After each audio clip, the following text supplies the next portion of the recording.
Eu estou de volta conversando com Paulo Leonel. Paulo Leonel é diretor do grupo Nelore Adir, um dos mais conceituados do Brasil, e nós estamos falando sobre o endividamento do setor agropecuário. Todos esses números que foram falados aqui estão lá no site do Bacen, ou seja, do Banco Central. Então nós não estamos falando bobagem nenhuma. Nenhuma. Está tudo certinho, bonitinho. Inclusive eu citei a dívida provada e a estimativa. São contas diferentes. E nós falamos no bloco passado sobre o setor agropecuário. Agora nós vamos falar do setor pecuário, cuja dívida está na casa aí dos seus 100 bilhões de reais. Impagável.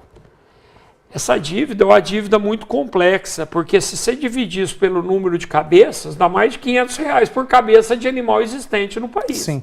E ela se agrava muito num outro fator que você precisa ponderar, que você pode falar, Paulo, mas eu não devo. Verdade. Aí o outro está devendo o dobro. Entendi. Se metade não estiver devendo, a outra metade deve 1.000. Quer dizer, é um fator muito mais complicador ainda. Você está me entendendo? Se a coisa está ruim, não fica ruim só para um, fica ruim para todo mundo. Não, nós não estamos tratando de um grupo econômico, nós estamos tratando de uma categoria. Você olha o leite, o que fizeram com o leite? Não, o leite está insuportável. O leite está insuportável. O café, idem, a cana-de-açúcar, o arroz do sul, não tem mais o que falar do arroz. Tudo o próprio trigo. O trigo, a política do arroz, ela foi criada nesse molde. Aqui não pode usar o herbicida fulano, aqui a lei é ciclana, isso é assim. E na divisa seca do Rio Grande do Sul com o Uruguai, o custo de produção é 60% menor e pode usar tudo que aqui não pode e a importação não é taxada. Como que essa pessoa do Brasil vai trabalhar? Eu tenho dito, Paulo, o seguinte, muita gente reclama da importação do leite em pó, às vezes até do milho, agora a JBS está importando da Argentina, está importando do Paraguai. Se eu fosse empresário, eu compraria leite de fora, porque é muito mais barato do que o produzido aqui. Quer dizer, é inviável, falta uma política pública de produção para o nosso setor, que não tem. Agora, você cria uma política pública, pega um dinheiro subsidiado, um dinheiro que o produtor faz isso e direciona para alguns grupos para cartelizar a ponta final da cadeia, que é o que acontece no boi. Eu não vou discutir de agricultura, porque eu não tenho credenciamento e conhecimento para discutir. Mas da pecuária você tem. Agora, da pecuária eu sei o que eu estou dizendo. O pecuarista tem que se atentar para isso. E o governo agora é a hora de se atentar, porque talvez falando de política macro, o grande plano que eu enxergo contra o nosso governo, que tanto nós apoiamos e defendemos, e continuamos defendendo, e querendo uma luz, só isso que nós queremos do governo Bolsonaro, é quem está trabalhando contra o governo, está trabalhando contra o agro, é onde vai ruir o alicerce do país.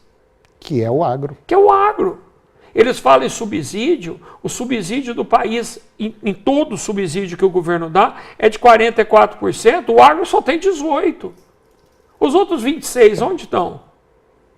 No fim somos nós que estamos pagando. Nós que estamos pagando. Agora, produzir, falando de um termo em brincadeira, comida tão barata, só o brasileiro que faz qualquer coisa de graça mesmo. Paulo, o que você pede para quem está nos acompanhando, para o produtor rural? O que você tem para falar para ele? Eu acho que o produtor rural tem que procurar o político que ele apoiou, porque as federações não se manifestaram até agora e não se manifestam. Elas estão como se nada tivesse acontecendo, principalmente que não é hora de campanha mais. E a gente tem que pegar o político que nós apoiamos e pedir uma securitização de nossas contas. Qualquer produto agrícola hoje está defasado de 30% a 50% do seu valor real de mercado. Isso não é só você fazer levantamento de custo, de quanto era há 20 anos atrás, quanto ele está hoje. Não precisa 20 não, Paulo. 10, 12, o que for. Nesse governo passado que teve isso, você fazer esse levantamento de custo, posiciona isso e pedir para eles entrarem com pedido de uma securitização. Eu acho que tem que ter um rebate nessas contas e eu acho que tem que ter um jeito, por que o rebate? O rebate porque o governo deu condição para trabalhar contra o produtor e não imperar a lei de mercado. Ficar bem ressaltado que nós não estamos conversando sobre um grupo econômico, nós estamos conversando sobre uma categoria. Não, nós estamos conversando sobre o país. Não é sobre o grupo A ou B que está endividado, nós não estamos salvando ninguém. Certo. Nós estamos lutando por uma classe do país. Entendi. E isso aí me preocupa, porque eu vivo desse setor. Entendi. E vivo no setor e criei dentro dele. Então, eu acho que o caminho é pedir para os deputados, e ter uma pressão, que tem que ter uma securitização, um rebate dessas contas, 25 anos para a gente pagar isso, porque senão vai ruir o agro. Paulo, muito obrigado pela sua participação. Gostaria que você voltasse mais vezes e deixar bem claro, o produtor quer pagar a dívida sim. Sempre. Eu queria falar isso, o produtor quer pagar sempre. Ele não está pedindo nada de graça. Como só um detalhe de 1 segundo, essa história de fundo rural que estão colocando, que ele quer perdão. Não, essa conta não era dele. Criaram uma conta para ele. Paulo, obrigado. Eu que agradeço. E o agronegócio chegou ao fim. E eu termino com a seguinte frase. Enquanto uma pessoa hesita por se sentir inferior, outra está ocupada cometendo erros e se tornando superior. Um grande abraço, bom dia e até o próximo programa.